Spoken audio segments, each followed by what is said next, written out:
લોકસભા બેઠકના કોંગ્રેસના ઉમેદવાર ગેનીબેન ઠાકોરનું સોગંદનામું આવ્યું ચર્ચામાં। પ્રચારમાં કરેલા ગેનીબેનના દાવા અને સોગંદનામાની હકીકતમાં સામે આવ્યો જમીન આસમાનનો ફરક।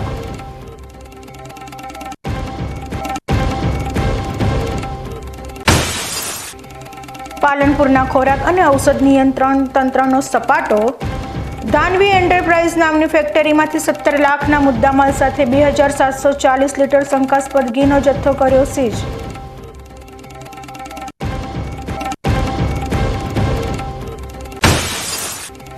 લોકસભાની ચૂંટણી નજીક આવતા જ કોંગ્રેસમાં ભંગાણ યથાવત। ધાનેરા નગરપાલિકાના પૂર્વ કોર્પોરેટર સહિત 10 કોંગ્રેસના કાર્યકરો જોડાયા ભાજપમાં।